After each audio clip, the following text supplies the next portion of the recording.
The first time I saw Emily, she was standing in line at a coffee shop, completely unaware of the effect she had on everyone around her.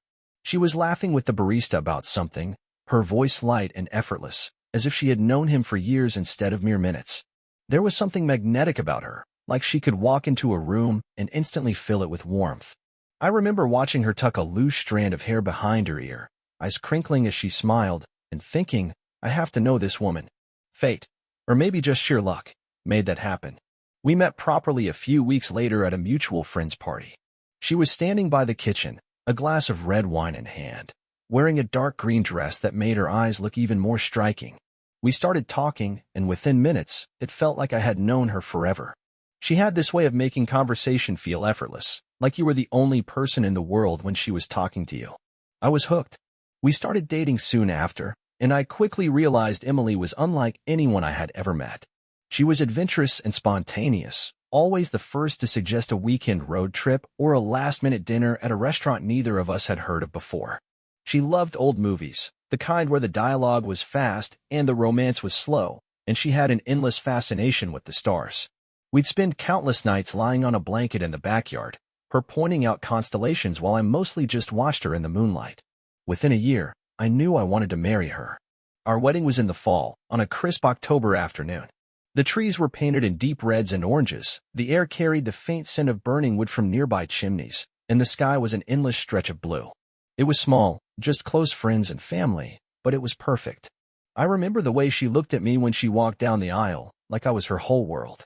And in that moment, she was mine. For the first time in my life, I felt like I had everything I had ever wanted. Married life with Emily was everything I had hoped it would be. We settled into a rhythm so naturally that it felt like we had been doing it forever. Our first apartment was a tiny one-bedroom in the heart of the city, nothing fancy, just a small place with creaky wooden floors and a leaky faucet that never quite stopped dripping no matter how many times I tried to fix it. But it was ours, and that was all that mattered. Emily made it feel like home from the very beginning. She had an eye for little details, filling the space with soft blankets, flickering candles, and photos from our travels. She loved leaving handwritten notes in random places, inside my work bag, on the bathroom mirror, tucked between the pages of a book I was reading. Sometimes they were sweet reminders like have a great day, love you. Other times, they were ridiculous doodles of stick figures with captions like this is us, conquering life. We weren't rich, but we were happy. Money was tight in those first couple of years, but we made the most of what we had. Friday nights were spent on the couch with cheap takeout and old movies. Sunday mornings meant sleeping in, making pancakes, and dancing barefoot in the kitchen while the coffee brewed. We talked about everything, our dreams, the places we wanted to visit, the kind of house we wanted one day. Eventually, we upgraded to a small house in the suburbs. Nothing extravagant, just a cozy two-bedroom with a little backyard where Emily could plant flowers and where we could someday build a family. She always talked about having a garden filled with roses and lavender, and I loved watching her bring that vision to life. I'd find her outside on weekends, hands covered in dirt, humming to herself as she worked. Our careers took off in different directions. I worked long hours in finance, crunching numbers and making sure we had the stability we had always dreamed of. Emily, on the other hand, had a job in marketing that she loved. She was always coming up with creative ideas, throwing herself into projects with a kind of energy that made everyone around her take notice. She was passionate, driven, and effortlessly good at what she did. Despite our busy schedules, we always made time for each other.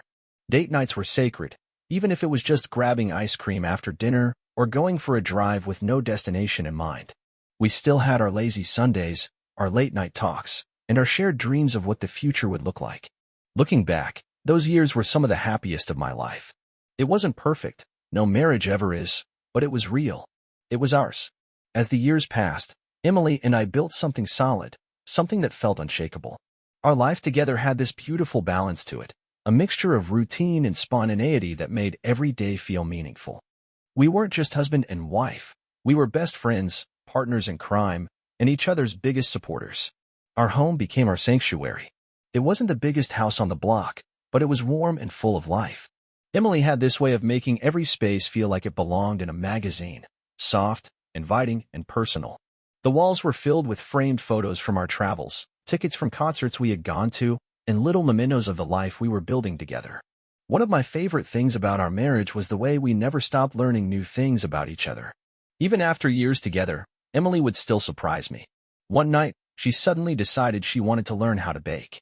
For weeks, our kitchen was filled with the smell of vanilla, cinnamon, and occasionally, the unmistakable scent of something burning. She never got mad when things didn't turn out right. She'd just laugh, toss the failed attempt in the trash, and try again. Eventually, she mastered it, and weekend mornings were filled with the best homemade pastries I had ever tasted. We had our traditions, too. Every anniversary, we'd take a short trip somewhere new, sometimes a road trip to a little cabin by the lake, other times a weekend in a city we had never explored. Every Christmas Eve, we'd stay up late watching old holiday movies, drinking hot chocolate with a splash of whiskey. Every summer, we'd host a barbecue for our friends, filling the backyard with laughter, music, and the scent of grilled food. Of course, life wasn't always easy. There were stressful days, disagreements, and moments where we tested each other's patience. But no matter what, we always found our way back to each other. That was the thing about Emily, she never held on to anger. She believed in talking things through and fixing problems instead of letting them fester. Looking at our life together, I felt secure, loved, fulfilled. I had a wife who made every day brighter, a home that felt like a safe haven, and a future that seemed full of promise. At least, that's what I thought. It started with an idea, one that seemed harmless at the time. Emily and her friends had been talking about taking a trip for months, something they had always wanted to do together. A week away, just the girls, somewhere warm and relaxing. She brought it up one evening while we were having dinner. Lisa found this amazing resort in Mexico, she said, scrolling through photos on her phone. Beachfront, all-inclusive, spa, everything. We were thinking of going for a week next month. I looked at the pictures she was showing me, crystal clear water, white sand beaches, palm trees swaying in the breeze. It did look incredible. That sounds nice, I said. You deserve a break. Her face lit up. Really? You don't mind? Of course not. You work hard. A little getaway with your friends sounds perfect. The truth was, I liked the idea of her having fun. Emily had always been so full of energy, so adventurous, and the past year had been especially hectic for both of us. I had been working long hours, and she had been pouring herself into her projects at work. We hadn't taken a proper vacation together in a while, and I figured if this trip made her happy, then why not? Over the next few weeks, she was filled with excitement. She and her friends planned everything down to the last detail, what they would do, where they would eat, what outfits they would pack. She even bought a few new dresses, holding them up in front of the mirror with a playful smile. You like this one? She asked one evening, slipping into a sleek red dress that hugged her figure in all the right places. I smiled, pulling her close. You're going to have guys tripping over themselves. She laughed, rolling her eyes. Oh, please. It's just a girl's trip. No distractions, just sun, cocktails, and relaxation. A week before she left, I surprised her with a brand new suitcase, something she had been eyeing for months. She hugged me tightly, planting a kiss on my cheek. You're the best, she whispered. The day of the trip, I drove her to the airport. She was practically buzzing with excitement, her fingers dancing over her phone as she texted her friends. Promise you won't miss me too much, she teased as we stood by the departure gate. I'll try to survive, I joked, pulling her in for a hug. As I watched her walk through security, I felt nothing but love for her. I hoped she would have the time of her life. What I didn't know was that this trip would change everything. At first, everything seemed normal. Emily texted me when she landed, sent me a quick picture of the resort, and promised to call me later. I went about my day as usual, telling myself that the week would fly by. That first night, she called me from the hotel room. I could hear laughter in the background, the sound of glasses clinking. Hey, babe, she said, her voice cheerful. We just got back from dinner. The food here is amazing. I smiled. That's great. How's the room? It's beautiful. Huge balcony, ocean view. You'd love it. We talked for a few minutes. Just the usual stuff. She told me about the beach, the cocktails, the way Lisa got sunburned after falling asleep by the pool. It all sounded exactly like the kind of trip she had described. But as the days went on, something started to feel different. At first, it was little things. She wasn't texting as much. She had always been the type to send random updates throughout the day, pictures of her food, funny things she saw, little I miss you messages. But now, hours would pass with nothing. When I texted her, sometimes she wouldn't respond at all, or she'd just reply with something short and vague. Hope you're having fun. What are you up to? I texted one afternoon. No response for hours. Then, finally, Just hanging out. Hanging out where? With who? Why so vague? That night, she didn't call. I tried not to overthink it. She's just busy. She's with her friends. You told her to have fun, so let her. The next evening, when she finally did call, her voice sounded different, almost distant, and something about the way she was talking felt off. Sorry I didn't call last night, she said. We went to this beach bar, and it was really loud, and then we got back super late. I could hear music in the background again, fast, pulsing beats, people shouting and laughing. Where are you? I asked. Just at the pool bar, she said quickly. It's kinda crazy here. I'll call you later, okay? Okay, I said, but I was already frowning when she hung up. It wasn't just that she was calling less. It was the way she sounded when she did. Almost like she was distracted. Like she wanted to get off the phone as fast as possible. By the fourth day, my gut was telling me something was wrong. She sent me a picture from the pool, just a shot of her cocktail with the ocean in the background. But I noticed something in the reflection of her sunglasses when I zoomed in. A man sitting next to her. Not one of her friends. Someone I didn't recognize. I stared at the image for a long time. Was I just being paranoid? Was I reading too much into things? I told myself to stop overthinking, to trust her. But deep down, a small voice in the back of my mind was whispering, something isn't right. By the fifth day of Emily's trip, the uneasy feeling in my gut had settled into something heavier, something I couldn't ignore anymore. She was different. The way she spoke, the way she texted, the way she seemed to be slipping away, bit by bit. The morning started like the others, silence. No good morning text, no little update about her plans for the day. By noon, I gave in and sent her a message. Hey, how's your trip going? No response. 3 hours later, I sent another. Everything okay? Haven't heard from you today. Still nothing. It wasn't like her. Even when she was busy, she always sent something. Even a quick miss you or a silly emoji. This was the longest we had gone without talking in years. That night, she finally called. Hey, she said, her voice slightly slurred. Sorry, I didn't see your texts. We've just been so busy. Busy doing what? I asked, trying to keep my voice light. Just the usual. Pool, beach, exploring. We went out last night, and it was insane. She laughed. Lisa drank way too much and almost fell in the ocean. I tried to smile, to play along, but something about her tone didn't sit right with me. Sounds fun, I said. So what else have you been up to? She hesitated for half a second. Just girl stuff, babe. You know. It was the way she said it. Quick. Dismissive. Like she didn't want me asking questions. I took a breath. You know, I saw your picture earlier. The one you sent from the pool. Yeah, she said, distracted. I zoomed in. Saw someone sitting next to you. Who was that? Silence.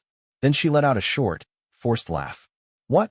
Are you stalking my sunglasses reflections now? I was just curious.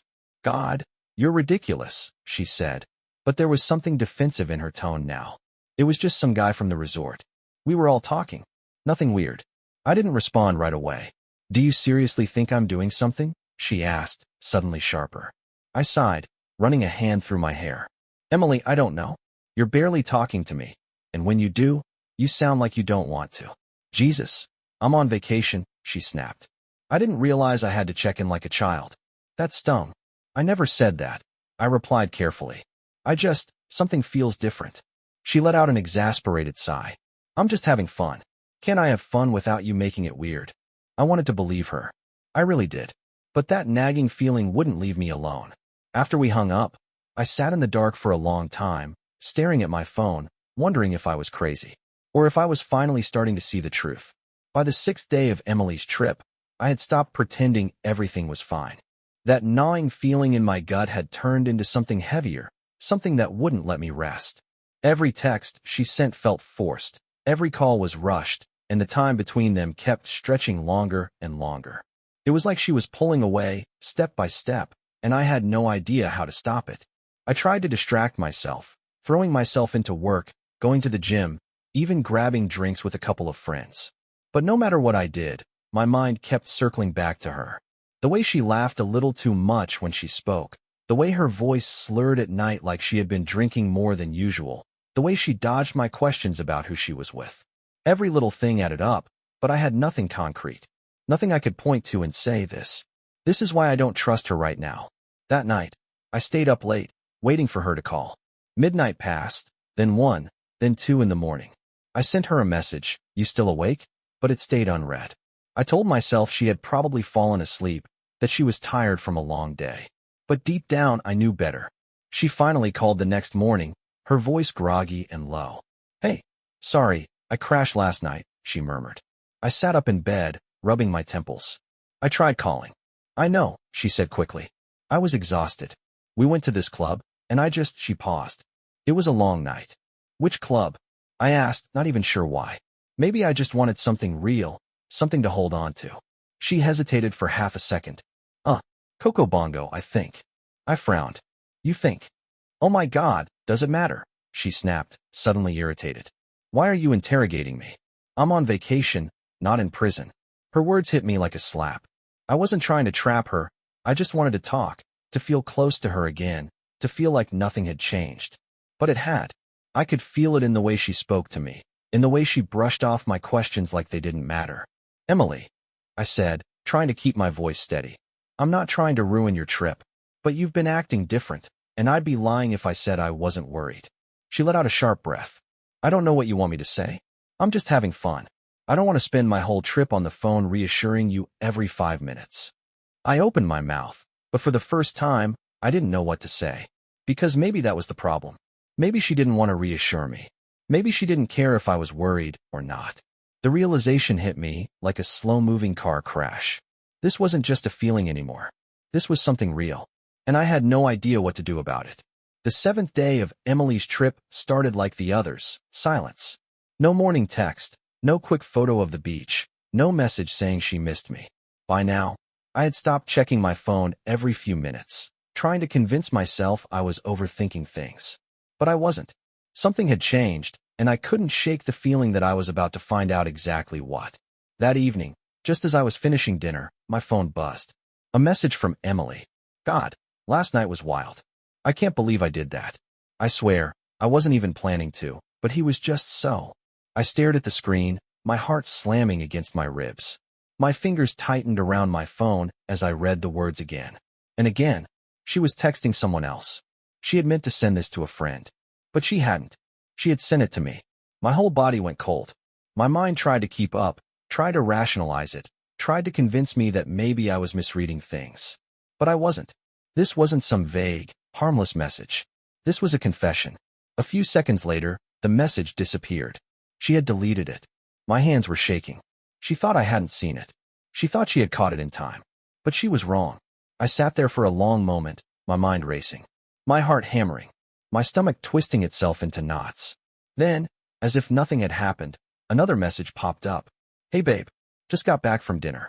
How's your day been?" I could barely breathe. She was pretending like everything was normal, like she hadn't just admitted to cheating. For a moment, I just stared at my phone, at those words that were so casual, so perfectly crafted to hide the truth.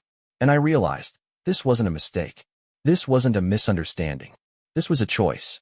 She had chosen to cheat. And now, she was choosing to lie about it.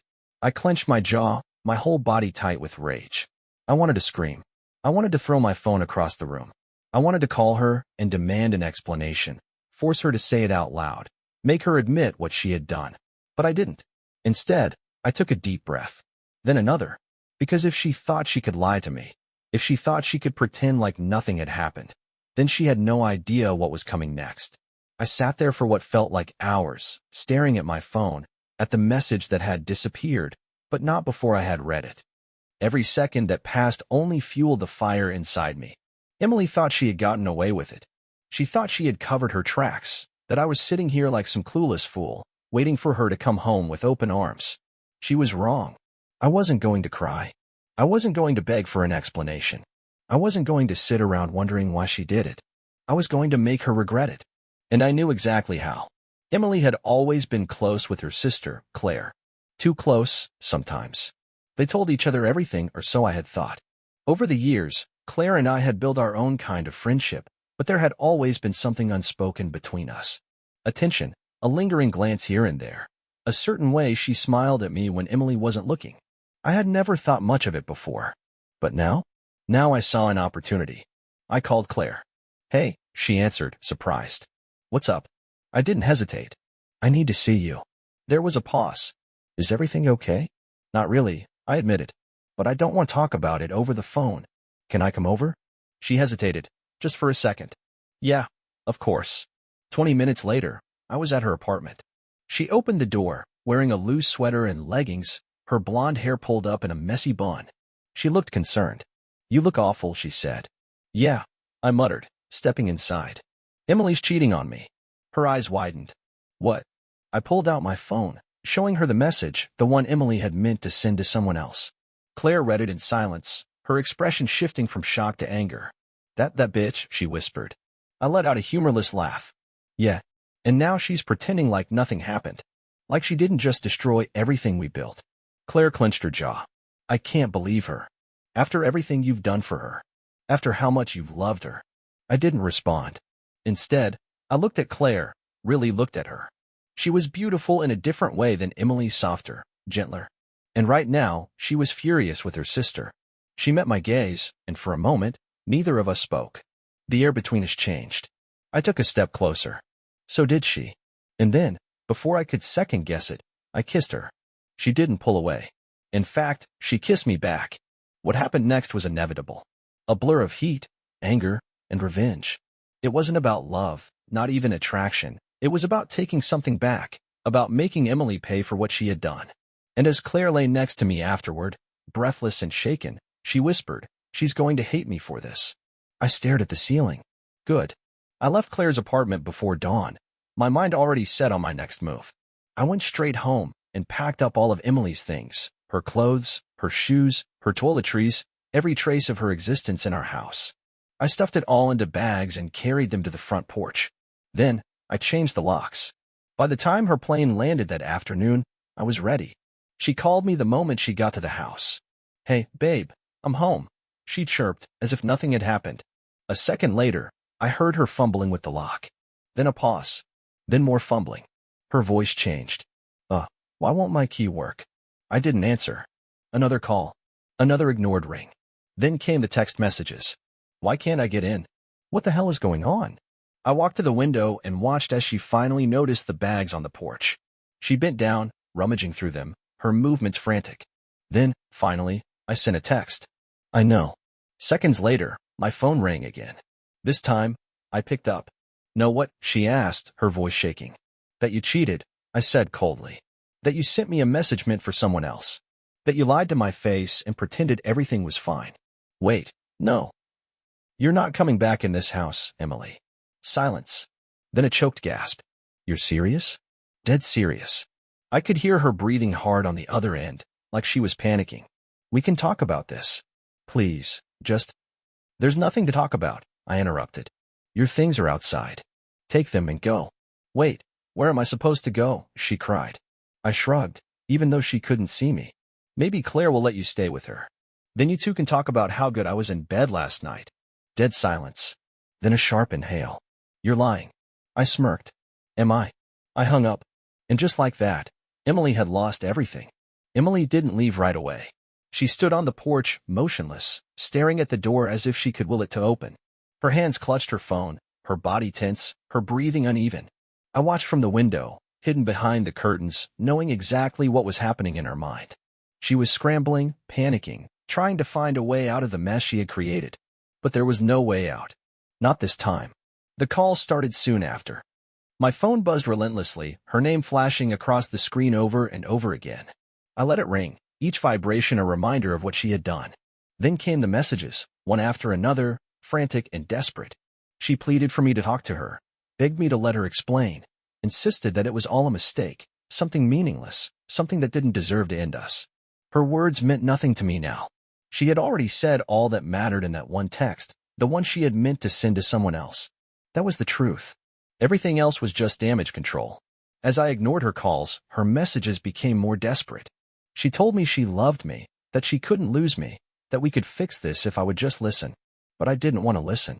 I didn't want to hear her voice, to give her the chance to twist the narrative, to make excuses for something inexcusable. She had spent an entire week deceiving me, pushing me away, treating me like an afterthought while she indulged in whatever thrill she had been chasing. And now that she had been caught, she expected me to forget all of it with a simple apology. When she realized I wasn't responding, she started hammering on the door. First, it was controlled, just a few soft knocks, as if she was still hoping I would be reasonable, that I would give in. Then, as the minutes passed with no response, the knocking turned frantic. She called out my name, her voice shaking, demanding to be let in, demanding that I talk to her. I stayed where I was, standing in the dimly lit hallway, staring at the door but making no move to open it. Eventually, the knocking stopped, replaced by silence. Then, after what felt like an eternity, I heard the rustling of bags as she finally picked up her belongings from the porch. A car door slammed. An engine roared to life. And just like that, she was gone. But even after she left, the messages kept coming. She begged for another chance, swore she would do anything to make it up to me, promised that she would never hurt me again.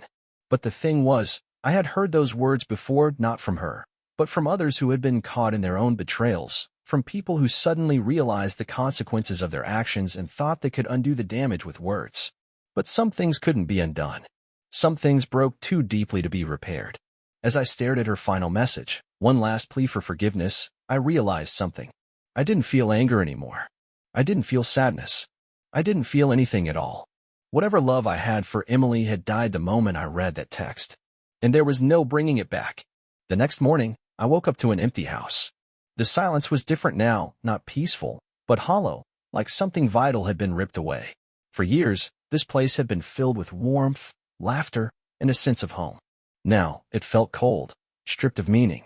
I lay in bed for a while, staring at the ceiling, trying to process the weight of everything that had happened. It was over.